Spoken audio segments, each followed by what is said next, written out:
এবং আমাদের স্বরাষ্ট্রমন্ত্রী বলেছিলেন ঈদের পরে মাদকের বিরুদ্ধে অভিযান। অবশ্য কোন ঈদের পরে এটা উনি নিশ্চিত করেন নাই। ঈদের পরে রমজানের ঈদ গেল, কুরবানি ঈদ গেল, আবার রমজান ঈদ আসবে, আবার কুরবানি ঈদ আসবে, কিন্তু মাদকের বিরুদ্ধে অভিযান আমরা আর দেখতে পাবো না। হচ্ছে উনার বাড়ির সামনে দিয়ে হচ্ছে মাদকের সবচেয়ে বড় করিডোর।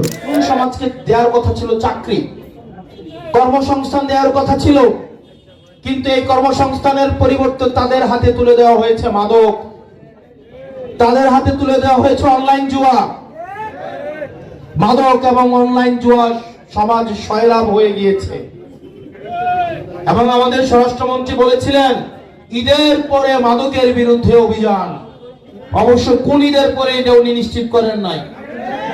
ওনাদের অবশ্যই ঈদের পরেরটা কোন ঈদের সেটা কখনোই নিশ্চিত করে না। ঈদের পরে রমজানের ঈদ গেল, কুরবানি ঈদ গেল, আবার রমজান ঈদ আসবে, আবার কুরবানি ঈদ আসবে, কিন্তু মাদকের বিরুদ্ধে অভিযান আমরা আর দেখতে পাবো না।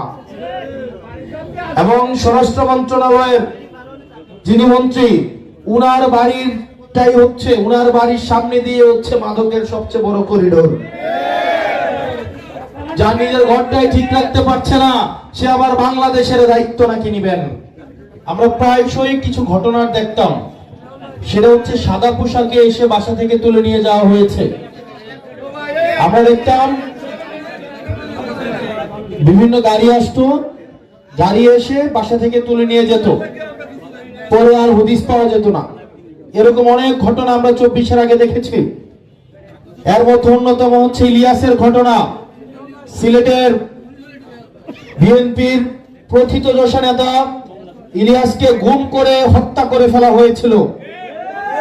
আপনারা জানেন কক্সবাজারে একরামুলের ঘটনা, যেখানে আমরা ফোনে একটা ফোন রেকর্ড পরবর্তীতে মানুষের সামনে এসেছিল, যেখানে একরামুলকে তার সন্তানের সাথে কথা বলা অবস্থায় গুলি করে হত্যা করা হয়েছিল।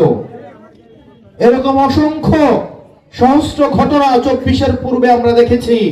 বাসা থেকে তুলে নিয়ে সাদা পোশাকে এসে গুম করে হত্যা করা হতো। অত্যন্ত দুঃখজনক বিষয়, এই 24 সালের পরে এই বিএনপি সরকারের সময়ের সর্বপ্রথম এই ঘটনার পুনরাবৃত্তি হয়েছে এই মোংলায়। এই মোংলাতে সাদা পোশাকে এসে একজনকে বাসা থেকে তুলে নিয়ে যাওয়া হয়েছে। আজকে 3 মাস তাকে আর ফেরত দেওয়া হয় নাই।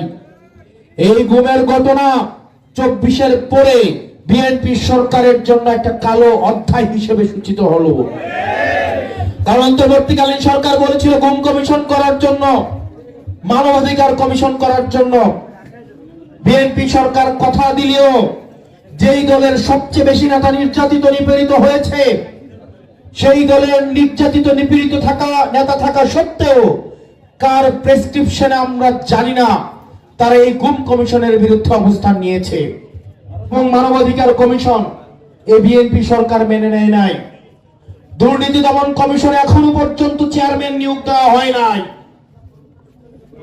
অর্থাৎ আগের মতোই হাসিনার আমলের যেই সিস্টেমটা ছিল একই সিস্টেম বিদ্যমান রয়েছে। কেবলমাত্র হাসিনা বাংলাদেশে থাকার কথা ছিল, সে এখন ভারতে রয়েছে। আমরা হাসিনারও বাংলাদেশ থেকে বিতাড়ন চেয়েছিলাম, একই সাথে সাথে হাসিনা ব্যবস্থারও বাংলাদেশ থেকে স্থায়ী বাংলাদেশ থেকে পতন চেয়েছিলাম। অত্যন্ত পরিতাপের বিষয়, বিএনপি সরকার হাসিনা কাঠামোটাকে অত্যন্ত সযত্নে, খুবই আন্তরিকতার সাথে, মায়া মহব্বতের সাথে বিভিন্ন ফর্মুলায়, বিভিন্ন সূত্র দিয়ে, ঐতিহাসিক রেফারেন্স দিয়ে সালাউদ্দিন সাহেব হাসিনার এই সিস্টেমটাকে এখানে টিকিয়ে রেখেছেন। প্রিয় বাংলাবাসী, এই নির্বাচনের পর অলমোস্ট 6 মাস অতিবাহিত হয়েছে। এই 6 মাস আপনাদের কি কারো কর্মসংস্থান হয়েছে? এখানে কি নতুন কেউ চাকরি পেয়েছেন? অনেকেই পেয়েছে। অবশ্য তারা চাঁদাবাজির চাকরি পেয়েছে। নতুন টেম্পো স্ট্যান্ডে তাদের হচ্ছে নতুন 2টা ঘাট দখল করেছে, হয়তো ঘের দখল করেছে, অথবা টেম্পো স্ট্যান্ডে নতুন করে দায়িত্ব পেয়েছে, হাত বদল হয়েছে, তারা অবশ্য চাকরি পেয়েছে। কিন্তু আপনারা কি কোনো চাকরি পেয়েছেন? সরকার বলেছিল তারা 5 বছরে 1 কোটি লোকের কর্মসংস্থান করবে। 1 কোটি লোকের কর্মসংস্থান যদি করতে চায় তাহলে প্রত্যেক মাসে অন্তত 1.5 লাখ কর্মসংস্থান